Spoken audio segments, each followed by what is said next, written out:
नमस्कार विद्यार्थी बालमित्रांनो. नमस्कार सर. आज आपण पाठ 6वा मायेची पाखरं. काय नाव आहे पाठाचं? मायेची पाखरं. हा धडा पाहूया आपण. कर्मवीर भाऊराव पाटील यांच्याबद्दल मला अत्यंत आदर आहे. मला कर्मवीर भाऊराव पाटील यांच्याबद्दल अत्यंत आदर आहे. हे पाय, कर्मवीर भाऊराव पाटील यांना अण्णा म्हणायचे. काय म्हणायचे? अण्णा. यांच्या पत्नी लक्ष्मीबाई होत्या. त्यांनी स्वतःचे दागिने विकले. गोरगरिबांच्या मुलांना शिक्षणासाठी त्यांनी रयत शिक्षण संस्था उभारली. आज ती रयत शिक्षण संस्था ही महाराष्ट्रातली 1 नंबरची संस्था आहे. तिथं 5 लाखापेक्षा असं मुलं शिकत आहे. आज ही फक्त यांची मेहरबानी, यांची यांच्या पत्नी लक्ष्मीबाई. या दोघांना आपण वंदन करूया बरं, आणि त्यांच्या कार्याला नमन करून आपण आज सुरुवात करूया. हे लेखक आहेत ना, हे लेखक काय म्हणतात पहा. एकदा मी पुण्याला जाताना वाटेत सातारला थांबलो. पुण्याला जाताना मी कुठं थांबलो? साताऱ्याला. भाऊरावांना भेटावे म्हणून त्यांच्याकडे गेलो. त्यांची भेट झाली, मला खूप समाधान वाटले. भाऊरावांना भेटा म्हणून त्यांच्याकडे गेलो, त्यांची भेट झाली, मला खूप समाधान वाटले. सर्वजण भाऊरावांना अण्णा म्हणत असत. काय म्हणत असत? अण्णा. अण्णा म्हणजे काय? आपल्या घरातलं वडीलधारी माणूस, हक्काचं माणूस, आपलं प्रेमाचं माणूस, आपलं लाडाचं माणूस, आदराचं माणूस, त्याला अण्णा म्हणतात. आपल्या घरातले सगळे पितृतुल्य व्यक्तिमत्व म्हणजे अण्णा. असे हे महाराष्ट्रातले नावाजलेले अण्णा बरं का. आबा म्हणजे महाराष्ट्रात नावाजलेले आबा म्हणजे कोण? छत्रपती शिवाजी महाराज. तसे हे अण्णा. आबा म्हटलं की शिवरायांचं नाव येतं. अण्णा म्हणजे म्हटल्यानंतर भाऊराव पाटलांचं नाव येतं. अण्णांनी मला संस्था दाखवण्यासाठी नेले. अण्णांनी कुठं नेलं? संस्था दाखवायला नेलं. संस्था पाहून झाली, अंधार पडला, रात्र झाली. संस्थाने त्यांनी इमारत दाखवली, कार्याची माहिती दिली, अंधार पडला, रात्र झाली. आता इथंच मुक्काम करा, अण्णांनी मला आग्रह केला. अण्णांचा तो आग्रह नाही कसे म्हणायची, राहिलो झाले तिथे. आता अण्णांनी सांगितलं इथं मुक्काम करा, मग आग्रह केला, मग अण्णांचं मन मोडे ना म्हणून थांबून घेतलं. मी संस्थेचा परिसर पाहत निघालो. संस्थेच्या आवारात एक मोठे वडाचे झाड होते. संस्थेचं जे आवार होतं ना, संस्था म्हणजे शाळा त्यांची, त्या शाळेच्या आवारात एक मोठं वडाचं झाड होतं. आजूबाजूला एक गर्द झाली होती. आजूबाजूला गर्द म्हणजे एकदम दाट झाली होती. थंडीचे दिवस होते. दिवस कोणते होते? थंडीचे. कडाक्याची थंडी पडली होती. मुले पत्र्याच्या खोल्यांतून राहत होती. मुले कशी राहत होती? पत्र्याच्या खोल्यात. तिथं म्हणजे बोर्डिंग सारखं मुलांना राहायची सोय केली होती.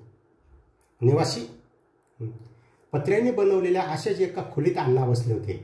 पत्र्याने बनवलेल्या एका खोलीमध्ये अण्णा बसलेले होते. मी त्यांच्याजवळ जाऊन बसलो. त्यांनी मला जेवणाचा आग्रह केला. अण्णांनी कशाचा आग्रह केला? जेवणाचा. नुकतं जेवण झालंय माझं असे मी त्यांना सांगितलंय. यांनी काय सांगितलं? नुकतं जेवण झालं. अर्थात ते सर्व खोटेच होते. वसतिगृहाच्या मुलांनी केलेले जेवण ते कसे असणार, म्हणून मी जेवणाची टाळटाळ केली. लेखकाला काय वाटलं? वसतिगृहाचे म्हणजे बोर्डिंगची मुलांनी केलेलं आहे ना, कसं असेल, कच्चं पक्क, नाकपोट दुखेल, भीती वाटली नाही यांना, म्हणजे टाळटाळ केली. मुलांची जेवणे झाली, प्रार्थना झाली आणि ती सर्व झोपी गेली. मुलांनी जेवण केले, प्रार्थना झाली त्यांची आणि सर्व झोपी गेले. तुम्ही पण रोज रात्री प्रार्थना म्हणता का? हा, म्हणा. देवाचं काय असे ना, एक साधा श्लोक असे ना म्हणा. माझ्या पोटात मात्र कावळे ओरडत होते. कावळे ओरडत होते म्हणजे काय? भूक लागली होती. हे जेवले नव्हते, यांना भूक लागत नव्हती. मग मला झोप कशी येणार? मी तसाच पडून राहिलो. मला झोप येत नव्हती, मग मी तसाच पडून राहिलो. अण्णांनी हे ओळखलंय. त्यांनी मला एका मुलाला आज्ञा केली, जा रे, स्वयंपाकघरात काही शिल्लक असेल ते घेऊन ये बघू. अण्णांनी एका मुलाला जवळ बोलवलं आणि सांगितलं, जा रे, स्वयंपाकघरात म्हणजे किचन रूम बरं का. आता तुमच्यावर काय आहे, थोडं इंग्रजीचा प्रभाव जास्त आहे. तुम्हाला वसतिगृह कळणार नाही, बोर्डिंग कळेल. स्वयंपाकघर कळणार नाही तुम्हाला, बोर्डिंग, तुम्हाला किचन रूम कळेल. तुम्ही थोडे आता इंग्रजी शिकणार आहे. काळावर बदल होतो माणसा. मुलाला सांगितलं, जा, पळ. लगेच मुलगा धावत स्वयंपाकघरात गेला. मुलगा पळत गेला डायरेक्ट. पिठले, भाकरी, कांदा, तेल एका ताटात घेऊन आला. काय ना त्यानं? पिठलं, भाकरी, कांदा, तेल एका ताटात घेऊन आला. मी आदर्शासारखा त्यावर तुटून पडलो. मी उपाशीसारखा त्याच्यावर तुटून पडलो. पंचपक्वान्नांपेक्षाही ते मला रुचकर लागले. मला ते पंचपक्वान्न म्हणजे आमरसपुरीचं जेवण, श्रीखंडपुरीचं जेवण, काजू बदाम असं शिरा यांच्यापेक्षा बी ते चविष्ट वाटलं, कारण खूप जोराची भूक लागलेली होती ना. आणि ते बनवलेलं बी लय भारी होतं. आणि ते असतंच तसं. मी आता मग काय बिछाण्यावर पल्ल्या डोळा लागला. ज्यांना झोप लागली नाही ना त्यांना लगेच झोप लागली. पाहू बरं आता मी तुम्हाला दाखवतो पहा.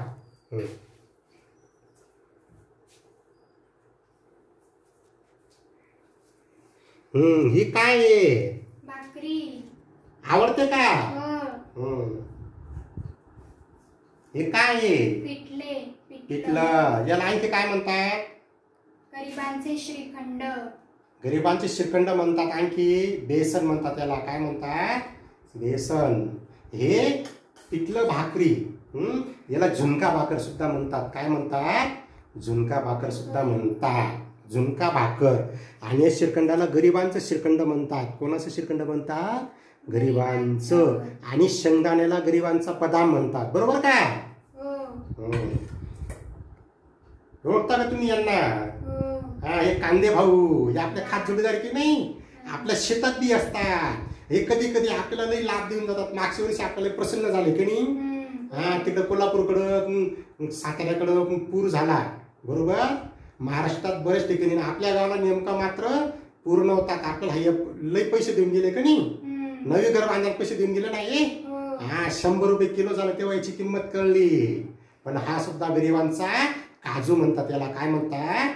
काजू. गरिबाचे घरी. हे तेल पा एका वाटीमध्ये लहानसं तेल. पा असं जेवण. बरं आता हे जेवण कोणाला आवडणार नाही हात वर करा बरं त्यांनी. आणि ज्यांना आवडत त्यांनी हात वर करा बरं. आवडतं ना? मला माहिती आहे प्रत्येकाला आवडतं. पिठलं भाकरी आणि कांदा मला सुद्धा खावंसं वाटतंय. पण आता हा धडा पूर्ण करणं भाग आहे. बरोबर. व्हिडिओ शूटिंग चालू आहे. धडा पूर्ण करायचा आहे म्हणून. नाही तर मी लगेच धडा संपला, व्हिडिओ शूटिंग झालं, लगेच खाणार म्हणजे खाणार. कारण माझ्या पोटात आता हे पाहून कावळे ओरडायला लागले. इथं दोन्ही बाजूंना कावळे काव काव करायला लागले आता.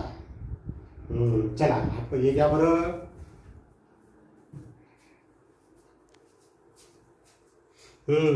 ते आदाशासारखं एकदम हावरटेसारखं त्याचं तुटून पडले. पंचपक्वानापेक्षा बी ते त्यांना रुचकर लागलं आणि लगेच पिशाना पडल्या झोप लागली. मध्यरात्र उलटून गेली. म्हणजे रात्री 12 वाजेनंतर मध्यरात्र उलटून गेली. कशी अशी तरी चाहूल लागून मला जाग आली. अण्णा उठले होते. यांना कसली तरी चाहूल लागली, सासूर लागला आणि उठले. पाहता तर काय अण्णा उठले होते. त्यांनी कंदील हातात घेतला. काय हातात घेतला? कंदील. प्रत्येक मुलाला झोप लागली की नाही, त्याच्या अंगावर पांघरून आहे की नाही ते अण्णा पाहू लागले. अण्णा काय पाहू लागले? प्रत्येक मुलाला झोप लागली की नाही, त्याच्या अंगावर पांघरून आहे की नाही, तो मुलगा थंडीत कुरतडतो का, थंडीत कुरकुडत आहे का, त्याला व्यवस्थित पांघरायला आहे असं पाहू लागले. त्यांनी पाहिले की एक मुलगा थंडीने कुडकुडत आहे. एका मुलाला पांघरायला पुरेसं नव्हतं ना. काही मुलांची घरची गरिबी होती किंवा पांघरून फाटून गेलं असेल किंवा मळून गेलं असेल. ते एका मुलाला पांघरायला नव्हतं. तो थंडीत कुडकुडत होता. अण्णा त्याच्याजवळ गेले. त्यांनी त्याला आपल्या दोन्ही हातांनी अलगद उचलले. स्वतःच्या बिछाण्यावर आणून झोपवले. स्वतःची कांबळी त्याच्या अंगावर घातली. त्याला अगदी आपल्या पोटाशी धरले. तेवढीच तो मुलगा गाढ झोपी गेला. एक मुलगा असा कुडकुडत होता ना, अण्णांनी काय केलं, त्याला उचललं, स्वतःच्या अंथरूणावर आणलं. कारण त्याला जर पांघरा दिलं असतं तर अण्णांना नव्हतं ना. अण्णाने काय केलं, त्याला जवळ घेतलं आणि आपल्या पोटच्या मुलासारखं त्याला कुरवाळलं. त्याला छातीशी कवटळून अण्णा झोपून गेले. त्या मुलांपैकी कितीतरी जणांना आई नव्हती. पहा, त्या मुलांपैकी किती जण, अनेक मुलांना आई नव्हती, वडील नव्हते, कितीतरी जणांना वडील नव्हते. पण अण्णांनी त्यांच्यावर पित्याच्या प्रेमाचा आणि मातेच्या मायेचा वर्षाव केला होता. अण्णांनी त्यांच्यावर काय केलं, पित्याचं प्रेम दिलं आणि आईची माया दिली त्यांना. अशी होती अण्णांच्या मायेची पाखरं. हे सर्व मी उघड्या डोळ्यांनी पाहिलं. हे सर्व लेखकांनी डोळ्यांनी पाहिलं. पहा आपण आता अण्णांनी काय केलं माहितीये का? अण्णांनी काय केलं की तो मुलगा आहे ना असं थंडीला कुरकुडतोय. हा लहान मुलगा झोपलेला आहे. त्याला पांघरायला एकदम नाही, थंडी खूप कडाक्याची न्यासून तशी थंडी होत नाही. मग अण्णांनी काय केलं, त्या मुलाच्या अंगावर पांघरायला दिलं त्या मुलाला. त्या मुलाला अण्णांनी काय केलं, पांघरायला दिलं. आणि त्याला दिल्यानंतर अण्णांना स्वतःला काही पांघरायला नव्हतं ना. म्हणून काय झालं की अण्णा त्या मुलाच्या शेजारीच अण्णा झोपून गेले. त्या मुलाला असं झोपवलं आणि अण्णा इथं झोपली. अण्णाने त्याला पोटाशी कवटाळलं. कुठं कवटाळलं, पोटाशी धरून अण्णा झोपून गेले. होते की नाही अण्णांची मुलांवर माया, पोटच्या प्रेमाप्रमाणे पोटच्या मुलांवर माया होती की नाही, अशी अण्णा महान होते की नाही. चला पुढे पान नंबर 16 जाऊया आपण. सकाळी मी उठलो. सकाळी लेखक उठले. अण्णांना कडकडून भेटलो. अण्णांना ते कडकडून भेटले. नकळतच माझ्या मुखातून शब्द बाहेर पडले, अण्णा आपण खरेखुरे या मुलांचे आईबाप आहात. या मुलांचेच नव्हे तर या महाराष्ट्रातील गोरगरिबांच्या मुलांचे आपण पालक आहात. आपणा सुदंड आयुष्य मिळो. दुसऱ्या दिवशी या लेखकांनी अण्णांना नमस्कार केला, कडकडून भेट घेतली. त्यांना सांगितलं, अण्णा या मुलांचे खरे आईबाप तुम्ही. पहा अण्णा त्या मुलाच्या अंगावर कांबळ घालता दिसलं का तुम्हाला घोंगडी टाकताना. आणि इथंच अण्णा झोपले बरं का त्या मुलाच्या जवळ, त्याला कवटाळून. कारण त्याला दिलं अण्णांना बी नव्हतं ना. पण अण्णांनी त्या मुलात स्वतःचा विचार केला का नाही, हा माझा मुलगा जे समजून अण्णांनी विचार केला. पहा अण्णांनी, लेखक काय म्हणाले, अण्णा तुम्ही या मुलांची नाही महाराष्ट्रातील गोरगरिबांचे तुम्ही आईबाप आहात. अण्णा तुम्ही महान आहात. अण्णा आयुष्यभर गोरगरिबांच्या मुलांच्या शिक्षणासाठी झटत राहिले.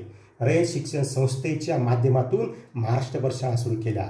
अण्णांनी रयत शिक्षण संस्था स्थापन केली, तिच्या माध्यमातून महाराष्ट्रभर शाळा सुरू केल्या. उच्च शिक्षणासाठी महाविद्यालय सुरू केले. मुलांसाठी त्यांनी महाविद्यालय म्हणजे कॉलेज. तुम्हाला महाविद्यालय कळणार नाही बरं का, कॉलेज काय कॉलेज, इंग्रजीचा जास्त परिणाम. शैक्षणिक क्षेत्रातील त्यांच्या उत्तुंग कार्यामुळे त्यांना सर्वजण कर्मवीर म्हणून ओळखतात. अण्णांना कर्मवीर म्हणतात. काय म्हणतात, कर्मवीर म्हणतात. असे अण्णा. आणि हा धडा पानशी पाटील यांनी लिहिला आहे. कोणी लिहिलेला आहे, पानशी पाटील यांनी. आता पहा अण्णांची आहे ना साताऱ्याची जी शाळा आहे ना, तिचा मला गुगलवरून फोटो मिळाला. तुम्हाला लहानसा फोटो दाखवतो. पहा रयत शिक्षण संस्था सातारा इथला फोटो आहे पहा. आणि अण्णांचा स्टॉकचा एकदम दुर्मिळ फोटो आहे बरं का. त्या काळात फोटोसुद्धा नव्हता. आता गल्लोगल्ली मोबाईल झाले, पण त्या काळात फोटो एकदम जुनाट फोटो या. हा गुगलवरून मी केला, सेव्ह केलेला आहे, तुम्हाला दाखवतोय. बरं मग तुम्हाला कर्मवीर अण्णा भाऊराव पाटलांचं कार्य आवडलं का. चला अण्णांना आपण परत एकदा अण्णांच्या पायाला स्पर्श करून नमस्कार करूया आणि अण्णांना आदर करूया. आणि भारत मातेमध्ये असे महान सुपुत्र झाले, असे महान सुपुत्र सगळ्यांना आपण वंदन करूया. बोला भारत माता की जय.